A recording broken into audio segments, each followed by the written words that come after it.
Halo semua, hari ini kita akan membahas soal-soal SKB CPNS Penata Kelola Pemerintahan part kelima dengan kisi-kisi Permenpan RB tahun 2024.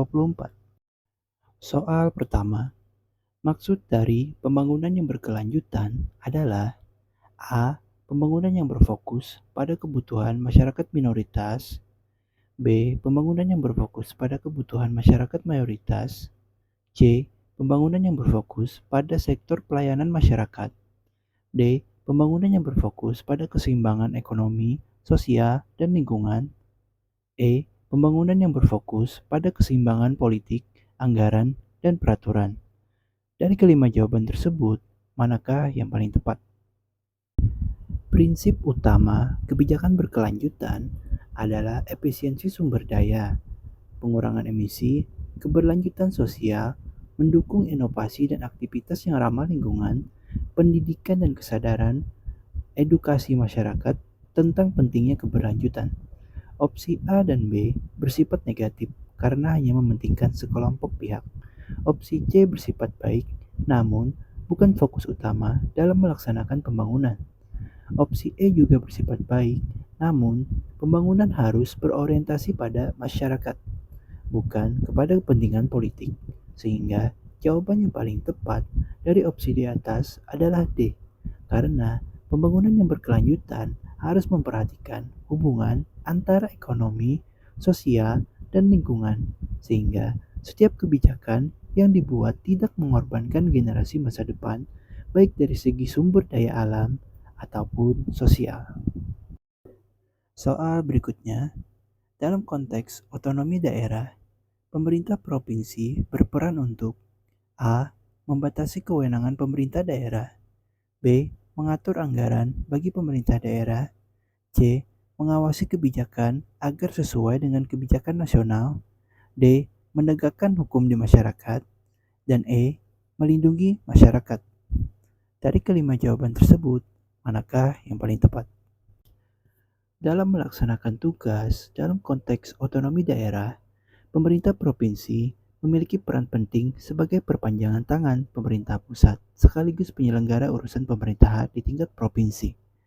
Opsi A kurang tepat karena bersifat membatasi. Seharusnya pemerintah provinsi hanya bisa mengkoordinasikan atau mengawasi jalannya kewenangan. Opsi B juga kurang tepat karena yang mengatur anggaran adalah lembaga eksekutif dan legislatif pemerintah daerah tanpa intervensi provinsi. Opsi D dan E juga kurang tepat karena yang menegakkan hukum atau melindungi bukan hak dari pemerintah provinsi. Jawaban yang paling tepat adalah C, karena pemerintah provinsi bertugas mengkoordinasikan kebijakan pusat agar selaras dengan pelaksanaan di kabupaten atau kota.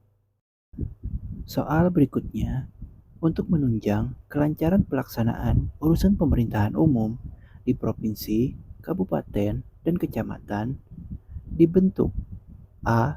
Lembaga swadaya masyarakat. B. Lembaga bantuan hukum. C. Walhi. D. Porkopimda. Dan E. BPD. Dari kelima jawaban tersebut, manakah yang paling tepat? Opsi A biasa disebut sebagai lembaga organisasi masyarakat atau ormas. Opsi B itu berkaitan dengan hukum.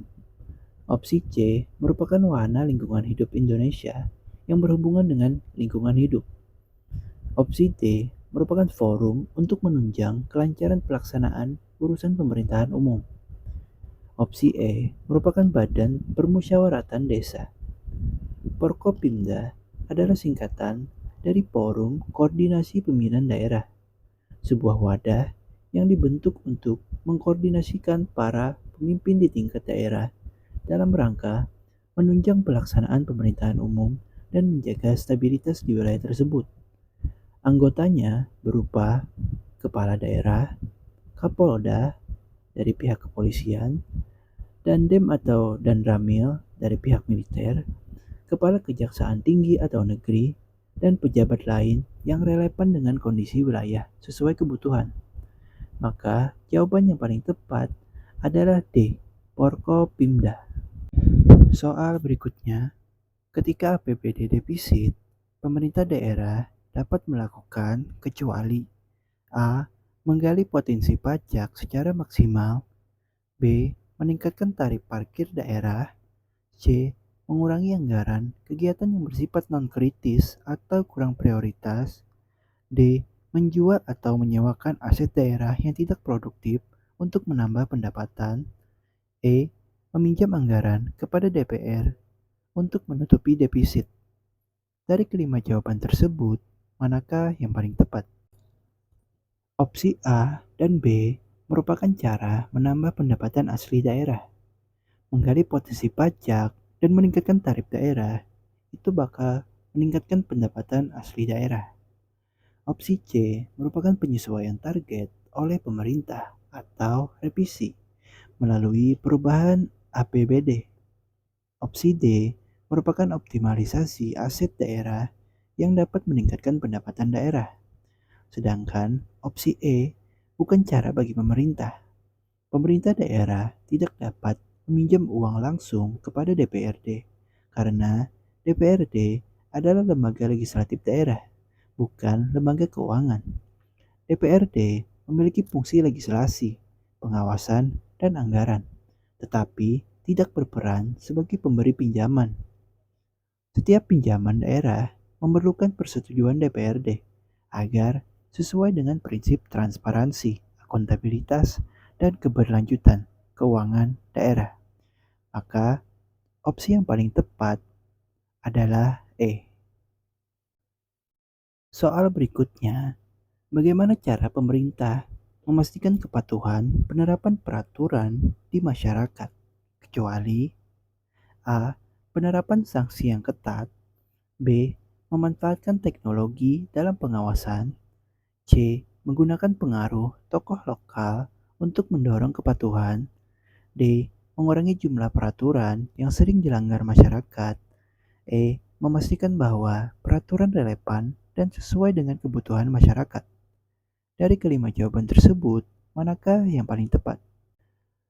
Pemerintah memiliki berbagai cara untuk memastikan kepatuhan terhadap peraturan di masyarakat, baik melalui mekanisme formal maupun pendekatan non-formal. Opsi A memberikan efek jera serta mendorong kepatuhan.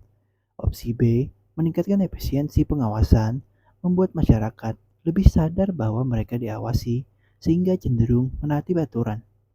Opsi C memberikan sentuhan personal, rasa kedekatan yang membuat peraturan dapat diterima oleh masyarakat sehingga mendorong kepatuhan secara efektif.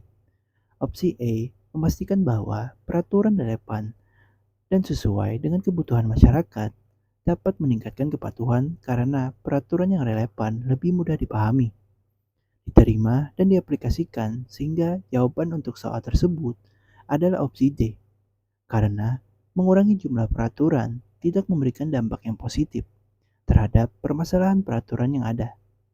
Peraturan dibentuk untuk mengatur kehidupan masyarakat.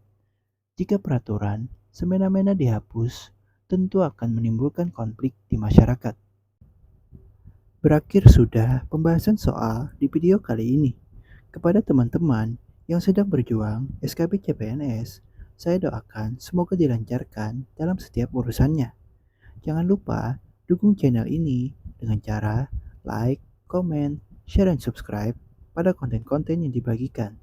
Teman-teman juga bisa memberikan saweran melalui link di deskripsi yang mana uangnya akan saya berikan untuk memperbaiki atau meningkatkan kualitas audio di video-video yang akan datang. Sekian, terima kasih.